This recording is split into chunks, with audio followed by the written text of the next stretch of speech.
In the grand pantheon of American rivalries, some are etched in stone: Yankees versus Red Sox, Coke versus Pepsi, Ford versus Chevrolet. But sometimes the most intense, most personal rivalries are fought between members of the same family. Imagine the Indianapolis Colts playing the New York Giants in the Super Bowl. Peyton versus Eli, Manning and Manning. A clash of titans from the same bloodline for the ultimate prize. It could have happened, but likely never will. Yet this exact scenario played out decades ago, not on a football field, but on the sun-baked boulevards and gritty drag strips of America.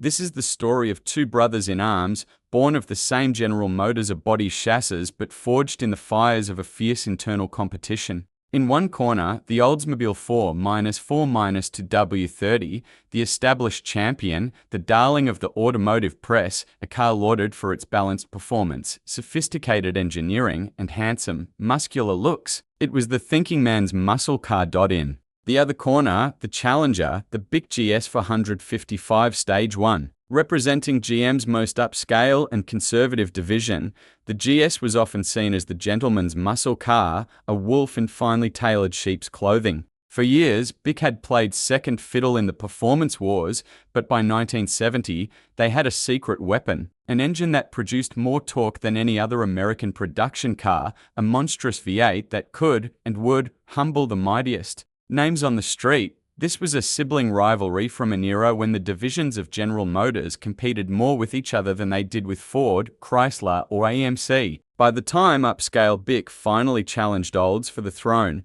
the golden age of the muscle car was already in its twilight. But for one brief, glorious period, these two automotive brothers went head-to-head in a battle for supremacy, a contest of engineering prowess and brand pride that created two of the greatest muscle cars ever built. The seeds of conflict. To understand this rivalry, we have to go back to its genesis, a moment sparked by a third brother, the 1964 Pontiac GTO. When the brilliant John Z. DeLorean famously dropped a big engine into a mid-size car, he didn't just create a new market segment. He threw down a gauntlet to his corporate cousins. Oldsmobile was the first to answer. Just a few months later, they dropped a 400 cubic inch, 4-barrel, dual exhaust V8 into their stylish Cutlass to create the 4x2. Buick, not wanting to be left out, joined the party within a year with its Grand Sport, or GS. But right from the start, Buick played by its own rules. To get around GM's strict 400 cubic inch displacement limit for its body cars,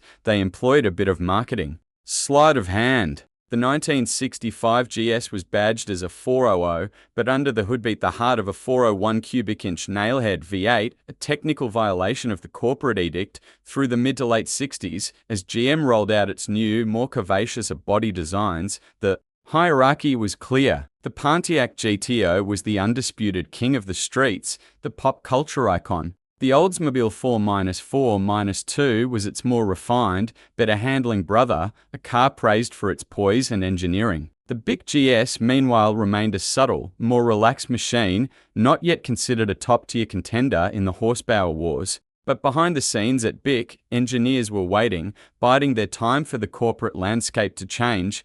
The Titans are unleashed, 1970. That change came in 1970. GM finally did away with its 400 cubic inch limit, and the floodgates opened. Buick was ready. Fresh off the public relations success of the 1969 Opel GT, which had brought incredible traffic to their showrooms, Buick knew it needed a true halo car for its Skylark line. As an internal Buick engineering report noted, the increase in showroom floor traffic when the GT went on display early in April was almost unbelievable. Some Buick dealers reported 5,000 people through their showrooms in one weekend. Buick's first shot across the bow was the GSX, a visually loud package with bold stripes and spoilers designed to compete with the likes of the Judge GTO and other mod muscle cars. But when talk came to shove, it wasn't the graphics that gave the GS its legendary street cred. It was the engine option at its heart, the 455 Stage 1. This V8 was an engineering marvel, underrated by the factory at 360 horsepower.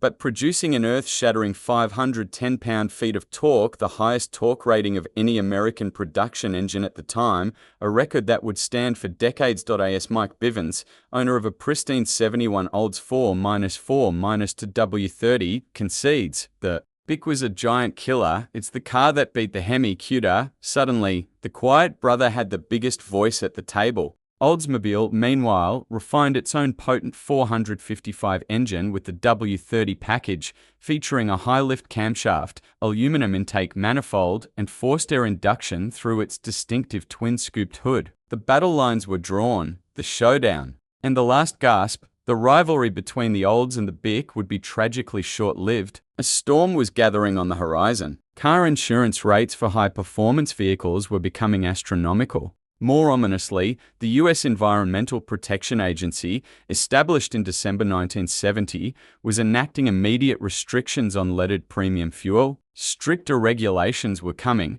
For the 1971 model year, both Olds and Bic were forced to lower the compression ratio on their top-tier W-30 and Stage 1 engines, dropping from a potent 10.5 to 1 to a more emissions-friendly 8.5 to 1. They also had to comply with a new mandate to switch from optimistic SAE gross horsepower reporting to more realistic SAE net figures. It was in this environment that Motor Trend magazine conducted its now famous comparison. In the October 1970 issue, AB, Schumann tested the 1971 models. A Buick GS 455 Stage 1 narrowly edged out a prototype 4-4-2 W-30 equipped with a 4-speed manual, running from 0-60 in 6.5 seconds to the old 6.6. But then Schumann asked for an automatic W-30 to test the effects of its specific torque converter and valve timing. The result was stunning. The automatic Olds blew the doors off its rivals,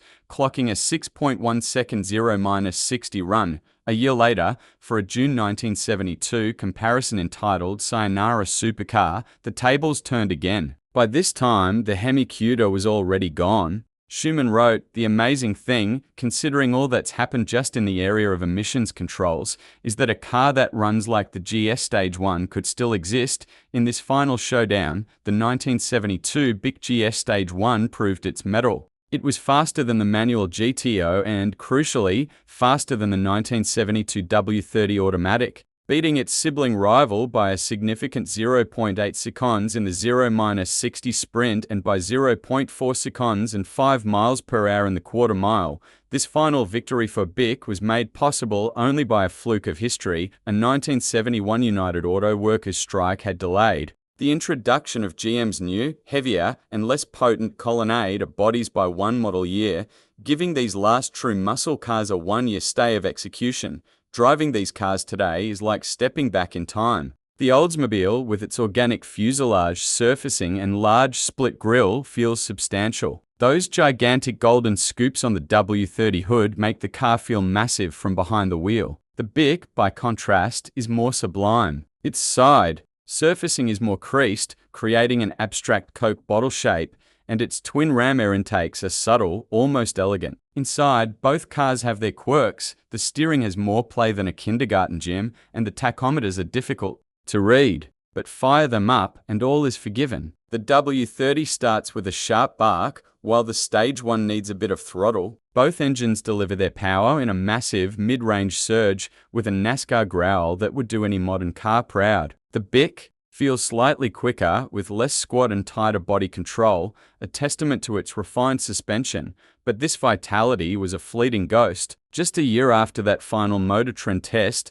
the Organization of Petroleum Exporting Countries staged their first oil embargo. Gas prices soared, and the idea of feeding a V8 that returned single-digit miles per gallon became untenable. The muscle car was effectively dead. The 4-4-2 became just an option package again in 1972, and Dr. Oldsmobile's high compression magic was gone. Today, these are Body Brothers stand as monuments to a bygone era. They were the last of the truly great GM muscle cars, the final products of a time when divisional engineers had the freedom to chase performance above all else. The Oldsmobile 442 W-30 remains the epitome of a balanced, well-engineered supercar, and the Buick GS 455 Stage 1, the torque-laden beast from the Doctor's Car division, earned its place in the history books as one of the most fearsome street machines ever built. In the end, the debate over which was truly better is academic. They were sibling rivals, yes,